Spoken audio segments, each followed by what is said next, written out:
প্রত্যেকটা প্লেয়ারেরই স্বপ্ন যে আমি সেরাদের থেকে সেরা হব। যারা ধারাবাহিক আছে তারা রান করতে থাক, বা যারা ১ ম্যাচ ধরে রান করতে পারতেছে না তারা রান করুক।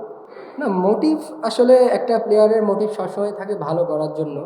অবশ্যই সিলেটের উইকেট আর এখানকার উইকেটের অনেক ডিফারেন্স আছে। না, অবশ্যই স্যাটিসফ্যাকশনের এটা একটা বিষয়।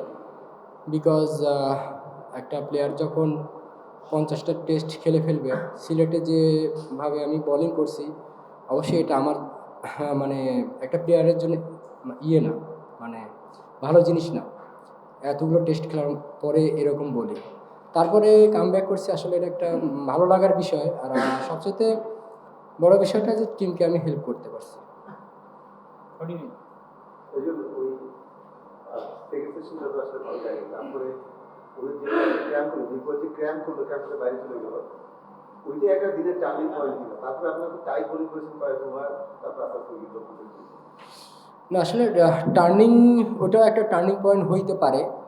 আর সবচাইতে মেন জিনিসটা যেটা ছিল যে আমাদের প্রত্যেকটা বলার একটা সময় আছে যখন আমরা অনেক টাইট বোলিং করছি, কয়েকটা ওভার টানা, কয়েকটা ওভার মেড ইন হয়েছে।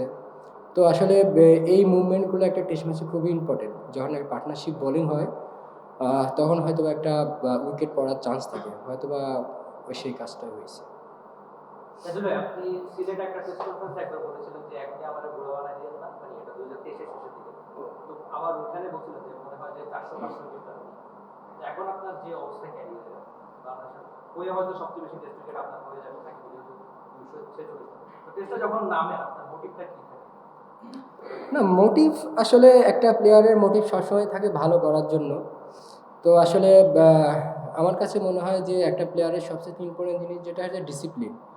তো আমি নর্মালি সেটাই, মানে আমার রুটিন যেটা সেটা মেনটেন করার চেষ্টা করি। রেজাল্ট হয়তো বা কোনো সময় আসবে বা কোনো সময় আসবে না, বাট ডিসিপ্লিনটা যখন আপনার সাথে থাকবে হয়তো বা ওটা আপনার ক্যারিয়ারের জন্য হেল্প হবে। আর আপনারা যারা এক ফরম্যাট খেলেন তাদের জন্য কতটা চ্যালেঞ্জিং? চ্যালেঞ্জিং সব ফরম্যাটেই চ্যালেঞ্জ আছে, শুধু এক ফরম্যাটে না। আপনি যখন যে ইভেন্টে যাবেন প্রত্যেকটা ফরম্যাটই চ্যালেঞ্জ।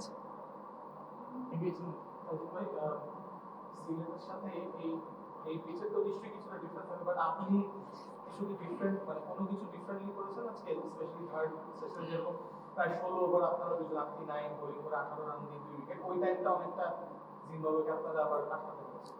না, আসলে টেস্ট ক্রিকেটটা হয় কি যে আপনার একটু আগে বললাম যে পার্টনারশিপ বোলিংটা অনেক ইম্পর্টেন্ট। উইকেট যেমনই হোক, দেখা যাচ্ছে অনেক সময় যে ফ্ল্যাট উইকেটেও অনেক সময় উইকেট পড়ে, বাট অনেক সময় দেখা যাচ্ছে যে ভালো উইকেটেও মানে উইকেট পড়ে। বাট এখানে বিষয়টা এরকম যে আপনার পার্টনারশিপ বোলিংটা কতটুকু হচ্ছে আমাদের। ব্যাটসম্যানকে যখন আমরা প্রেশার দিব তখন উইকেটের আসার চান্সটা বেশি থাকে। আর আপনি অবশ্যই সিলেটের উইকেট আর এখানকার উইকেটের অনেক ডিফারেন্স আছে, বাট ওরা একটা সময় কিন্তু খুব ভালো খেলতেছিল। তো আমাদের তখন একটাই প্ল্যান ছিল যে আমরা মানে বাড়তি কোনো কিছু না করে আমরা যেন একটা ডিসিপ্লিন ওয়াইজ যেন তাদের রানটা আটকে রাখতে পারি। এবং এখানে অনেক সময় এমন রেকর্ড আছে যে 150-200 রানের পার্টনারশিপ হয়েছে, এক উইকেট পড়ার পর সাথে সাথে 2-3টা উইকেট পড়ছে। তা আমাদের এইভাবেই আমরা আগাইছি আর কি। টাইমের বোলিং আসলে একটা সত্যি কথা কি যে একটা প্লেয়ার যখন অনেক দিন পরে ম্যাচ খেলে, পরপর ম্যাচ খেলে, তার জন্য পারফর্ম করাটা ডিফিকাল্ট। সেই জায়গা থেকে বলবো যে নাইম টিমকে অনেক বড় হেল্প করছে এবং খুবই মানে ভালো একটা সময় 2টা ব্রেক থ্রু দিছে, যেটা আমাদের টিমকে অনেক হেল্প করছে আর কি। তাইজুল ভাই, প্রথম সেশনে 2 উইকেট নেওয়ার পর সেকেন্ড সেশনটা আপনারা উইকেট লেস ছিলেন, শেষে আবার 7 উইকেট নেওয়ার সেশনে। সেকেন্ড সেশনে কি মনে হয় যে একটু বেশি আপনারা জোরে বল করছিলেন, যে কারণে ওইরকম উইকেটের সাপোর্টটা আপনারা পাচ্ছিলেন না?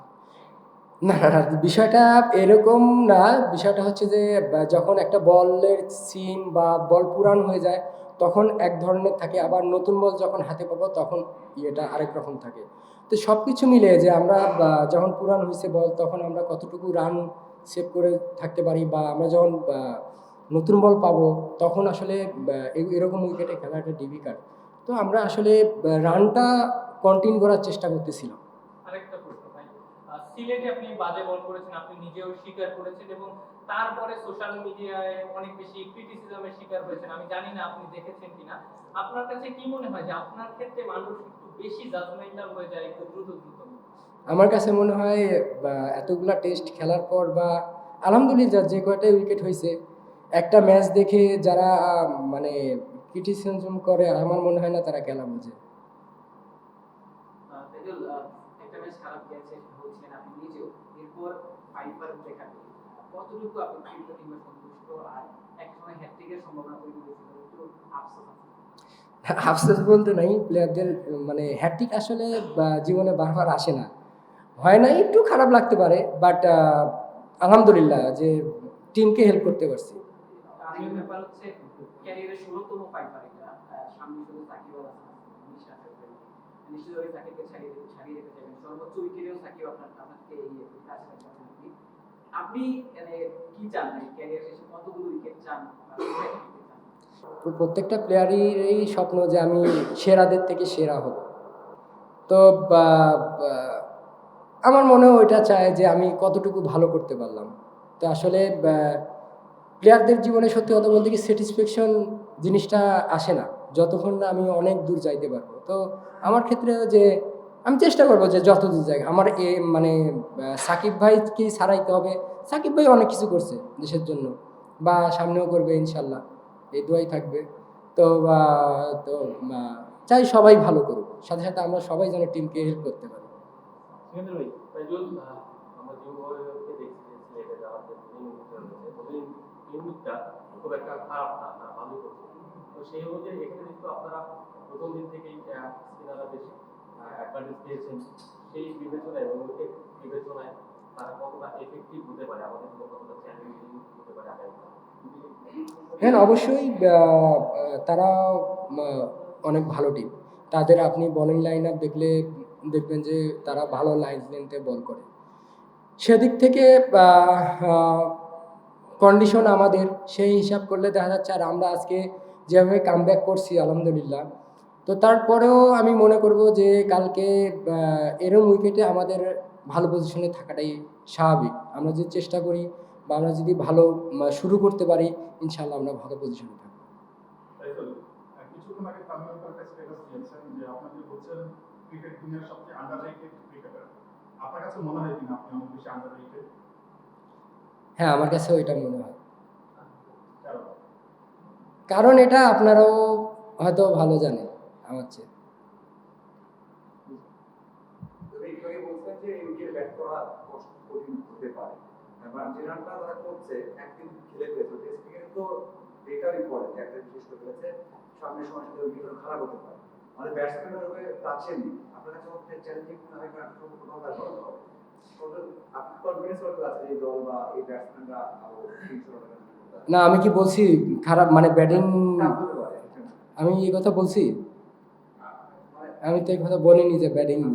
কি মনে হয় কেমন আত্মবিশ্বাস? না, অবশ্যই শুনেন, আপনি যখন ক্রিকেটে বা উইকেটে নেমে সেট হবেন তখন কিন্তু আপনি ইজি হয়ে যাবেন। সেট হওয়া না পর্যন্ত যে কোনো ওয়ার্ল্ডের যে কোনো ব্যাটসম্যানের জন্যই টাফ, সেটা উইকেট যেমনই হোক। তো আমরা চাবো যে ব্যাটসম্যানরা যারা ধারাবাহিক আছে তারা রান করতে থাক, বা যারা এক ম্যাচ ধরে রান করতে পারতেছে না তারা রান করুক। তো আসলে আলটিমেটলি ক্রিকেট খেলাটা রানের খেলা। তো ইনশাল্লাহ আমরা ভালো কিছু করব। লাস্ট টু উইকেটটা কেমন দেখলেন? মানে যেহেতু সৌদিও দেখছি আমার খুব ভালো ব্যাটিং মনে হচ্ছিল, পরে যখন টান কিছু পেয়েছেন কিছু বল যেটা রিস্টার্টে লাগছে লাকি বেরিয়ে গেছে, সেটা তো মনে আছে আপনার কেমন? না, আসলে এটা হচ্ছে যে অন্য বিষয়। আপনার উইকেটের বিহেভের সাথে পুরনো বল কী হবে, নতুন বল কী হবে, এটা হচ্ছে ইম্পর্টেন্ট। আমার মনে হয় না এটা এখানে ডিসকাস করার বিষয়। তাইজুল, আরেকটা কোশ্চেন রয়েছে, সেটা হচ্ছে যে সিলেটে আমরা হারার কারণেই কি আসলে এখানে উইকেটকে একটু ডিফেন্ড করে বানানো হয়েছে যাতে আমাদের জানি এবং আমরা চেষ্টা করি? না, এরকম সম্পর্কে আমি কিছু জানি না যে উইকেটে হারার কারণে এখানে মানে করা হয়েছে। আসলে আমার কাছে মনে হয় যে আমরা যে ভালো বল করছি এই ক্রেডিটটা আমাদের দিতে যাচ্ছেন না। হ্যাঁ, তো আলটিমেটলি ওরা কিন্তু পার্টনারশিপ করছিল, আমরা তো কামব্যাক করছি। খারাপ করলে তো আর কামব্যাক হইতো না। আলহামদুলিল্লাহ যে আমরা ভালো করে কামব্যাক করছি।